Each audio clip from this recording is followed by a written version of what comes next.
What is up, Parker Hill? My name is Paul McGinnis. I'm one of the pastors here. This is week 2 in this series called Witness. And it's a series that takes a look at 7 of the miracles that Jesus did when he walked the earth several thousand years ago. And it's called Witness because these were written down by eyewitnesses. These were things that did not grow and become myths and legends over time. They were written down by people that saw them and heard them and experienced them in the first century. And they wrote them down so that we could then be witnesses ourselves. We could take a look at that evidence and decide for ourselves, who was this Jesus and what do we do about his life? And so I'm excited to take us into week 2 today. Here's kind of where we're headed. We're going to start by talking about some user reviews because that's fun and really helpful. Then I'm going to tell you what happened in 70 AD because I think it's going to give you a little bit of confidence about what we're reading. Then we'll finally get into John chapter 4 and the miracle that we're going to look at today. And finally, if we have time, we're going to tell you the story about Francis Collins because I think his remarkable story is one that captures so well some of the themes we're talking about. So welcome, glad you're here, glad you're watching online. If you're part of our online campus, so glad you could join us. Let's start with user reviews because we love user reviews, don't we? We don't buy anything, we don't go anywhere, we don't try until, we want to try before we buy.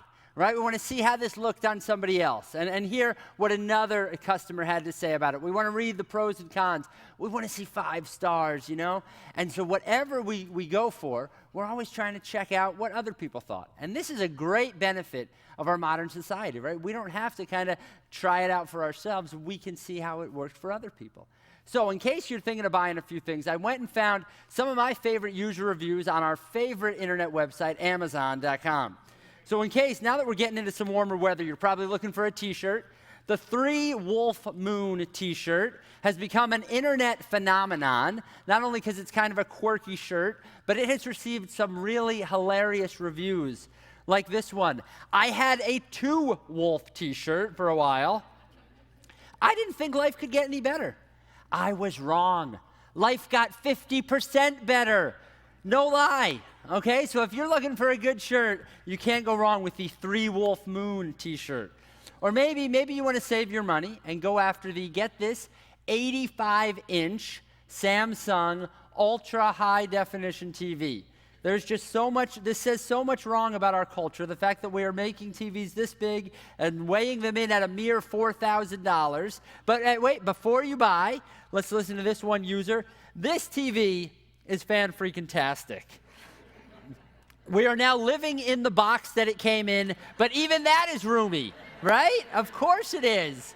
To fit that thing in there, it better be. And so just trade your mortgage for this television. This one is probably my favorite. This one, not only practical in the kitchen, but also a real marriage saver, the 571B banana slicer. What can I say about the 571B banana slicer that has not already been said about the wheel, penicillin, or the iPhone? One of the greatest inventions of all time. My husband and I, we used to argue constantly over who had to cut the day's banana slices. It's just one of those chores that no one wants to do. You know the old, I spent the entire day rearing our children. Maybe you could pitch in and cut these bananas. And of course, you think I have the energy to slave over these bananas? I worked a 12-hour shift just to come home to this. These are the things that can really destroy a marriage. I knew we had to make a change, and that's when I found the 571B banana slicer. Our marriage has never been healthier. Thank you, 571B banana slicer. Right? Where would we be without reviews like this? As hilarious, as extreme as these examples are, they remind us that anything out there has got a user review. And even this platform of user reviews has become a stage for comedy. It just lets us know that this is true of our culture. We want to check things out first. We want to take a test drive. We want to see what other people think about it. And listen to this. It's no different with our faith. Our faith is no different. We want to see some user reviews. We don't want to be duped. We don't want to get too far into this thing and realize it's been a scam. And this is for good reason, right? There have been a lot of things, a lot of pretty dark and terrible things that have been done in the name of God, in the name of religion. And so as a culture, we're skeptical. We're critical, we're a little jaded, and so we want the hope and the peace and the promise that a life of faith offers, but we want to we're cautious first. We want to see for ourselves. We want to check it out, and that is a good thing. That's a good thing. That was Jesus' idea. Jesus himself said, come and see. Come and see for yourself. Come and just check it out, right? Just watch, just listen, just learn, and then make a decision for yourself. In other words, it's okay. When it comes to faith, it is okay to walk by sight before we walk by faith, right? The early part of our faith journey, it's okay to walk by sight before we walk by faith. That is exactly what John had in mind when he wrote his account. John was one of Jesus' best friends. John was there in the first century, and he saw with his own eyes. He heard with his own ears. He experienced. He was a primary source, firsthand encounters with Jesus of Nazareth. And he wrote that stuff down for us so that we could now explore the evidence. And he told us exactly why he was writing it down. Think of this as John's user review. John chapter 20, verse 30, Jesus performed many other signs in the presence of his disciples, which are not recorded in this book. But these are written so that you may believe that Jesus is the Messiah, the Son of God, and that by believing you might have life in his name. John says, I've tried it for myself, and here's what I've found. And I hope and I pray that you will do the same. And that's my hope and prayer too. And that's why we're moving through these miracles in John's gospel, so that we can decide for ourselves who Jesus is and what we should do with him. So before we take a look at the second miracle, last week we looked at the first one, today we'll look at the second. Before we do that, I want to just give you some confidence that what we're reading are the things that actually happened. I want to just give you a little 3 to 5 minute snapshot of why we can trust what we read in the Bible and in the New Testament. Mark did a little bit for this last week, right? He told us about Aunt Sally's secret sauce, remember all that? And the point that he made very well is that we can be confident that what we have today is an accurate representation of what was originally written. Yes, it's been copied and copied and copied and copied through the generations, through the centuries, but we found fragments of ancient manuscripts, and we have tons of them. And those ancient manuscripts accurately reflect what we have today. So we can have confidence that these stories have not grown over time. They haven't become myths and fables. What I want you to be confident of is that what we have today was written down almost immediately after it happened. Here's why that's important. Because if you go and start having these conversations with people who are skeptical and critical and anti-God and anti-Bible, they're going to tell you this, they're going to tell you that stuff was written down generations later. That stuff was written down hundreds of years later. That's the common misperception. Because if it can be written down hundreds of years later, then we can say, you see, that's how the miracles got made up. That's how people, that's when we inserted in this supernatural stuff and this resurrection stuff. But here's what I want you to understand. What happened in 70 AD is significant evidence that these things were not written down hundreds of years later or generations later. Let me give you a quick history lesson of what happened in 70 AD. First, in about 0 AD, plus or minus a few years, Jesus is born. About 33 years later, Jesus is crucified. Then, as we roll about 30 years later, 66 AD, and you can find this in any history of ancient Rome, 66 AD, this tension between the Jews and the Romans is at a boiling point, right? Rome is overseeing the whole empire, but there are these sects of Judaism, these sects of people from Israel that want to follow different laws and want to do different religious practices, and they're just grating on the nerves of the Romans. And finally, in 66 AD, General Vespasian decides that he's going to wipe out these Jews once and for all. And so he starts rolling into city after city, killing the Jews, taking them captive, crucifying them if he has to, and just destroying the Jewish people one by one, and essentially funneling them all into the city of Jerusalem. And so by the year 70 AD, Vespasian becomes emperor of Rome, and his son Titus decides to finish off what his father started.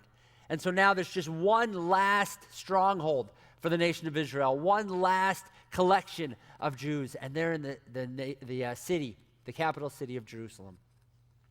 And there's a wall around it, and there's a moat around it, and they're trying to keep safe inside the city, and Titus is outside the city, and he's captured some of them, and he's crucifying them hundreds at a time. And finally, on August 6th, 70 AD, on August 6th, in the year 70 AD, any historian will tell you this, Titus breaks through the wall. He gets into the city. His troops rush the city and destroy the city. They burn down the Jewish temple, the center of their worship since Solomon built it hundreds of years earlier. They kill thousands of Jews. They capture tens of thousands and make them slaves. They expel the rest from the city. This has been going on since 66 AD. Now, this is 4 years of an onslaught against the Jewish people that I think is second only to the Holocaust in the atrocities committed against the Jews. Why is this important? Because none of the New Testament writers, not Matthew, not Mark, not Luke, not John, none of them mention a word about this. Matthew, Mark, Luke, John. Peter doesn't say anything about it. James doesn't say anything about it. Paul doesn't say anything about it. None of them say a word. Nobody offers comfort to those that have lost loved ones. Nobody offers God's perspective on this suffering. Nobody tries to encourage the people to stand strong even under this onslaught. Why did no one mention anything about this in the New Testament writings? Because it hadn't happened yet. These guys wrote their accounts in the 30s and 40s and 50s and 60s. They wrote these accounts immediately after they happened. If you were writing a history of New York City in the year 2002, you would include what happened to the World Trade Center. But if you were writing a history of New York City in the year 2000, you wouldn't, because it hadn't happened yet. Listen to me. There is no evidence to support the claim that what we have in the New Testament was written hundreds of years later. But what happened in 70 AD, in my opinion, is strong evidence to support the fact that everything that's been written in the New Testament was written right when it happened, before 70 AD, in the early first part of the first century. You can be confident that what we have in our scripture was written down by eyewitnesses who saw it happen, who wrote it down nearly immediately, and today we have an accurate copy of what they wrote down. So, take that with you. Now let's look at one of those accounts. Let's look at what John wrote down. Let's look at what he saw with his own eyes. This is the second miracle he wants to draw our attention to. It's in John chapter 4. But before we look at this, I want you to see what Jesus has been doing since John chapter 2. That's where we were last week. Last week, Mark took us through the first miracle, Jesus turning the water to wine at a wedding in Cana. John 2:11. What Jesus did here in Cana of Galilee was the first of the signs through which he revealed his glory. Listen to this. And his disciples believed in him. Look at the very next verse, John 2:12. After this, he went down to Capernaum, and he stayed there for 2 days. Those of you who are looking at the map are starting to think, wait a second, how do you go down to Capernaum when it's a little bit north? Often when you see those kind of markers, they're talking more about topography than they are geography, right? It's more about the elevation, the mountains, the hills, the valleys. And so Capernaum was a higher elevation, and so it was a lower, so they went down to Capernaum. Verse 13 of chapter 2. When it was almost time for the Jewish Passover, Jesus went up to Jerusalem. Again, he's going south, but Jerusalem's on a mountain. Verse 23, now while he was in Jerusalem at the Passover festival, many people, listen to this, saw the signs that he was performing and believed in his name. Does that sound familiar? What happened in Cana? They saw the miracle that he performed, and then they believed. What happened in Jerusalem? They saw the miracle, and then they believed. At this time in history, John's drawing our attention to the fact that seeing is believing, and rightfully so. If this guy is claiming to be God, he's claiming to have the power to forgive sin. Later on, he would claim to be able to raise the dead and connect us to God. If he's making those claims, he better back that up. You better show us some evidence. You better show us so we can see with our own eyes. And so seeing was believing at this point in history. And John keeps using this word believe. The people are believing in him in Cana. The people are believing in him in Jerusalem. What I think John does now in chapter 3 is calls a little time out, right? He stops from this travel journal of just chronicling exactly where Jesus was going, and he drills down on this idea of believing. What is it they were believing? What was at the core? What were they believing in, and what did it mean? What was the heart of this, and how could you summarize it? And so John chapter 3 is a fascinating conversation with one of the religious leaders, a conversation with Nicodemus that includes this remarkable summary. And this may be all some of you need to hear.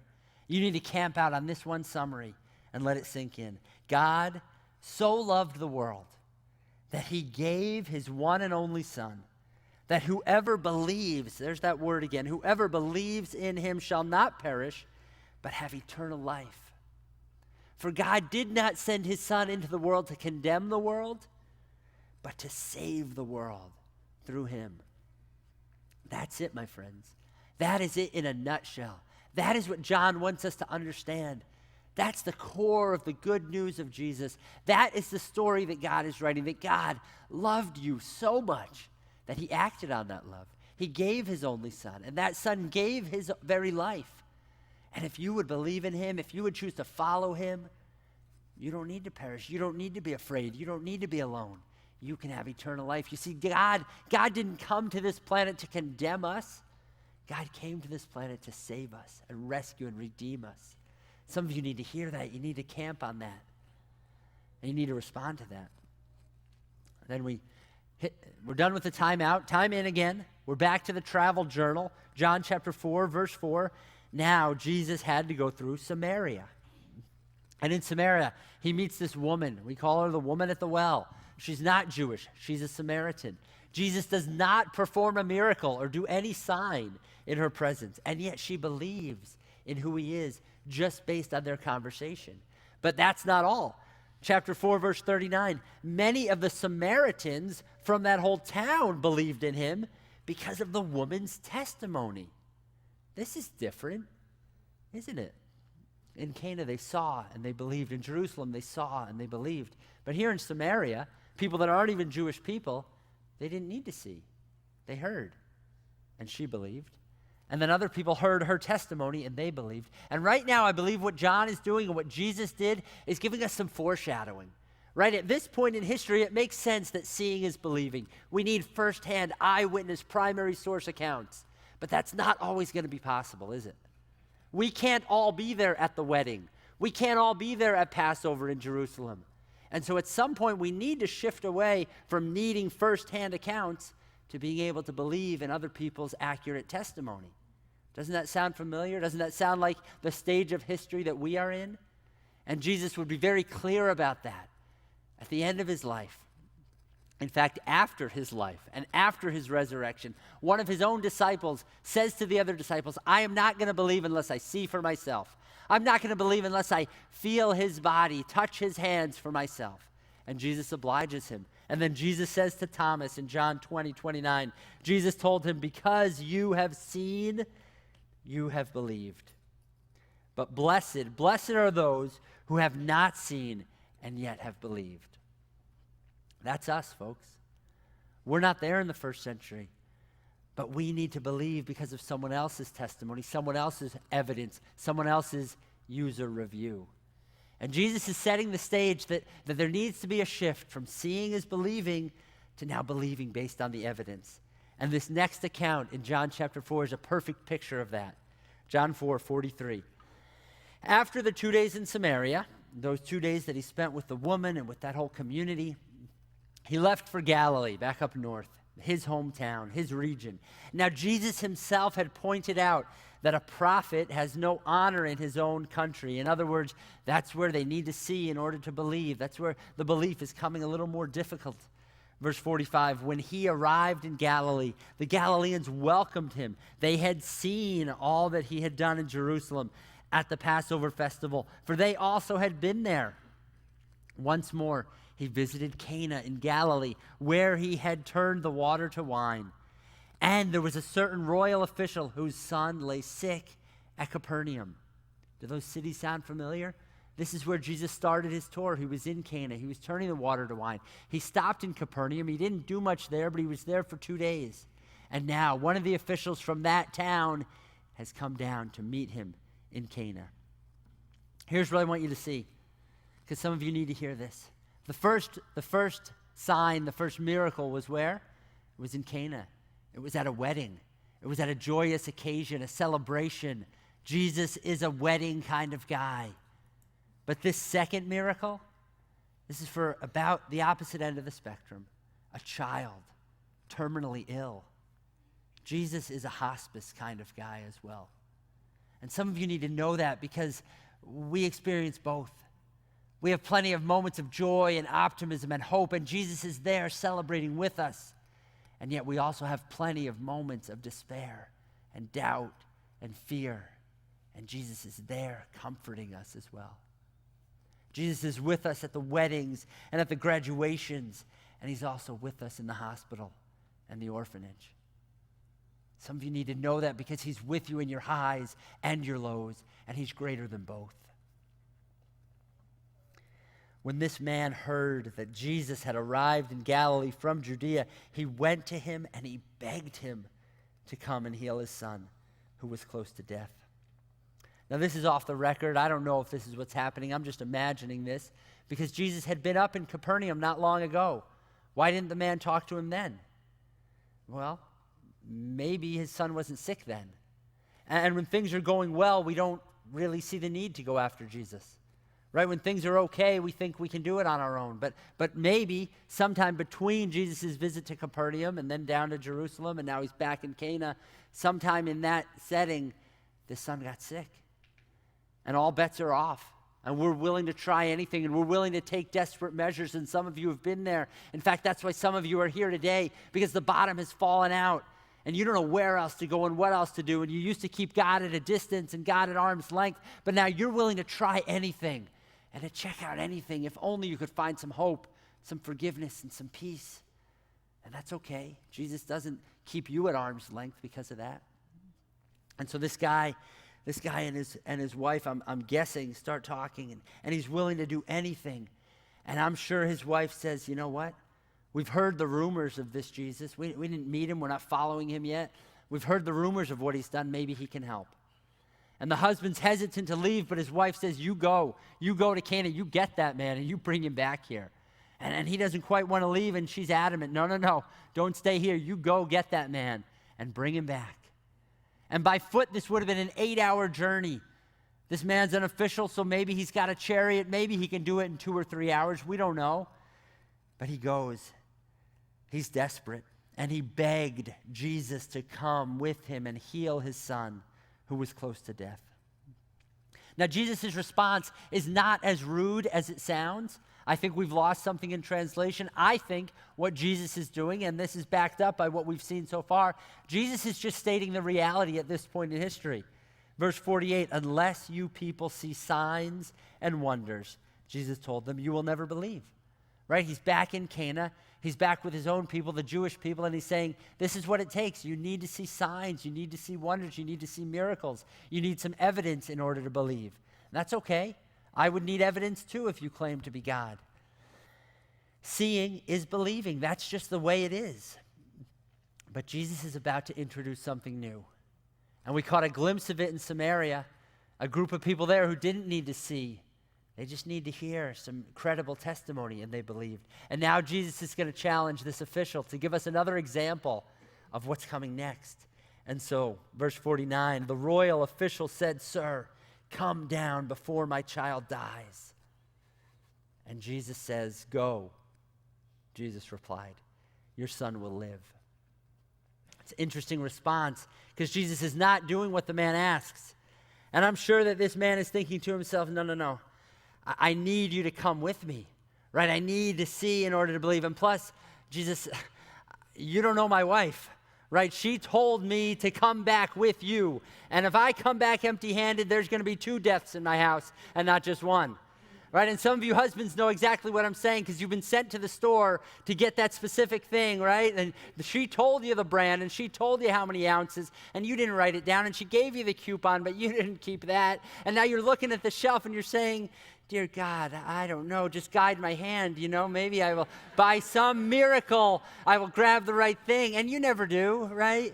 And this guy's probably thinking the same thing. I'm not going to get this quite right. Jesus, I need you to come with me. And I love this conversation because this is the conversation that some of you are having with Jesus. We're telling him to come and fix my situation. Come and bless my mess. Come and enter into my stuff. And what's Jesus saying back to you? Go. You go. You take a step of faith. You show me some obedience. You show me that you're going to do your part. And I'm not saying Jesus is unwilling to come. He has already come. He is with us, but he asks something of us. And it's not enough for us to just sit in our seats and tell him to do all the work if we're not willing to take a step of faith, if we're not willing to be obedient to what he calls us to do, if we're not willing to do our part. And so we say, Jesus, come and fix my marriage. And he says, you go and offer forgiveness again and again. We say, Jesus, come and help me with my kids. And he says, go. You offer them your time and your presence and your patience. Jesus, come and provide for my finances because the bills just keep rolling in. And Jesus says, you go and get a job and stay dependable at your job and then live within your means. You do what you can do. Jesus, come and care for me. And Jesus says, you go and love your neighbor and love the enemy and love the stranger. Jesus is calling each of us to play a part. Yes, he has come, but now will you go? Will you take that step? Will you be obedient? Will you live how he's inviting you to live? The next phrase, the best part of the whole story, in my opinion, because that official, he was willing to go. He was willing to do his part. The man took Jesus at his word and departed. He had not seen a sign. He had not experienced a miracle. He was not a firsthand eyewitness of what Jesus could do. All he had were rumors. All he had were other people's testimony. All he had were the user reviews that other people were giving about Jesus. And yet, listen to this, the evidence was compelling enough to prompt him to take a next step. The evidence was strong enough to prompt him to take one step in God's direction. And so he does. And when he was still on the way, his servants met him with the news that his boy was living. And when he inquired as to the time when his son got better, they said to him, yesterday at 1 p.m, the fever left him. And then the father realized that that was the exact time when Jesus had said to him, your son will live. And in that moment, his heart leapt, and his pace quickened, and his perspective changed, and his faith grew.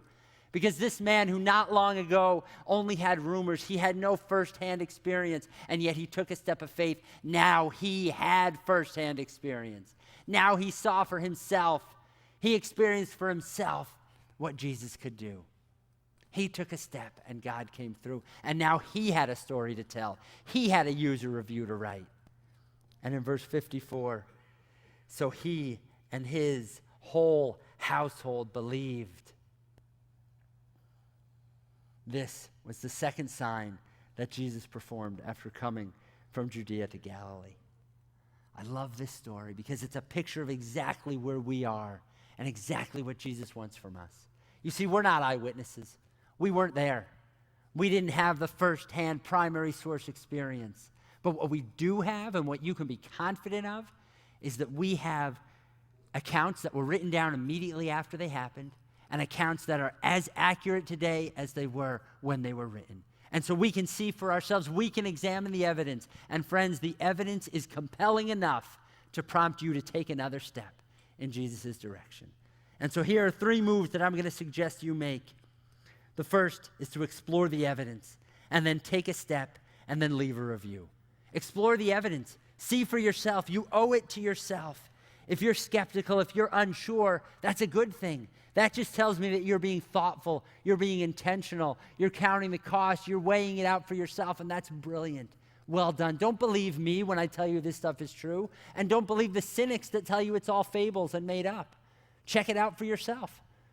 Like no other time in history, we have the ability to do that. You can read, you can listen, you can watch. Read John's gospel. Read it with us from now until Easter. One chapter a day. Read it for yourself. These first century accounts that were written down immediately after they happened. Read them for yourself and see what you think. Read Lee Strobel's book, The Case for Christ. Lee Strobel was an atheist and a journalist for the Chicago Tribune who set out to disprove these myths about Jesus. Read what he found out. Listen to one of my new favorite podcasts, Undeceptions. It's by a man named John Dixon, a great Australian academic and thinker. Fantastic stuff. Or watch the documentary that Mark mentioned last week, Fragments of Truth. You owe it to yourself to explore the evidence, to find out for yourself where it leads. But then you need to take a step. If you don't think the evidence is compelling, then take a step in the opposite direction. But if you think that the evidence for the life and the ministry of Jesus are compelling, then take a step toward him. Right? It's okay at the start of your journey to walk by sight, but sooner or later, Jesus is going to invite you to walk by faith. Because it's only when we do that that we get our own firsthand encounter, our own firsthand experience that grows our faith. At some point, you need to take a step. Because listen to me, you do not need to know everything to believe something. You do not need to understand everything in order to trust someone. Yeah, there will always be more questions and more cynicism and more doubt. But once there's enough evidence, take a step. Take a step in Jesus' direction. Take him at his word and go. It was Read Across America week. So in the style of Dr. Seuss, here's what Jesus may be saying to you. If you like what you see, take a step toward me. If you like what you hear, take a step and draw near. Right? That might be what needs to ring in your head today. If you like what you see, take a step toward me. If you like what you hear, take a step and draw near. And he's not just inviting the cynics and the skeptics to do that. Jesus invites every one of us to continue to take a next step, to get to know him better, to trust him a little bit more, to take another step of obedience, to watch him come through, watch him provide, and continue that walk for the rest of our lives. Examine the evidence, take a step, and then write a review. Write a review. Write your own review. Let your life tell the story of what Jesus has done. Because listen, you have no idea who's watching. You have no idea who is waiting to see, okay, this person goes to church, this person claims to be a Christian. Let me see how it looks in their life. Let me see what Jesus has done for them. And you're not going to be perfect, and I'm not going to be perfect, but we can at least be a little better off than we were before. If we've received grace, let's extend grace. If we've been loved, let's overflow with love. If we've been forgiven, let's be forgiving. Let our lives write a review that points people to who God is. Your story could have this ripple effect. And think about it from our story today. Maybe just like this official, he just shares the story with his family, and his whole family believes. Think about the woman in Samaria. She shared it with her whole neighborhood, and the whole community began to follow and believe. Think about John, who experienced this firsthand, and he wrote it down, and it's been copied for centuries, and it's been translated to almost every language in the world. You have no idea how wide-reaching your story may be. When you write a review, when you tell of what God has done in your life, that's irrefutable. And people may have doubts and questions about these other things, but you can say, here's the peace that I've found. Here's the forgiveness that I've found. Here's the purpose that I've found. And with your own life, you write a review. I'd love to tell you the story about Francis Collins, but we do not have time for that. And so here's what I'll do for you. A little bonus content. I'll record a video. I'll tell that story in a couple minutes. And you check out our Facebook page this week. You check out our social media feeds. I'll tell you that story about Francis Collins because it's a perfect illustration of examining the evidence and taking a step and then writing a review that has a remarkable reach. But what I want you to know is that the evidence about Jesus of Nazareth, that evidence is compelling enough for you to take a next step, whatever that might be. And you start taking those steps and you see for yourself. And then you, with your life, with your love, write a review that will point other people to our God who came to save us and rescue us and lead us toward life. God, we thank you so much. We thank you for what we have in your word. We thank you for these accurate accounts of who you are and what you've done. We thank you for the fact that you have kept that, preserved that through the centuries so that we could see and know for ourselves, so that we could see the eyewitness accounts of who you are and what you did in the first century. And God, that we're never going to have proof, but we have plenty of evidence. We have plenty of evidence that you are who you say you are. God, enough that we can take a step in your direction and that you will come through for us. And I thank you that you've done that for me. You've done that for so many here at Parker Hill, and you stand ready to show yourself real and reliable to those that are on the fence. God, I just pray that many would be drawn toward you because of the evidence that you lead into our lives every day. It's in your name we pray. Amen.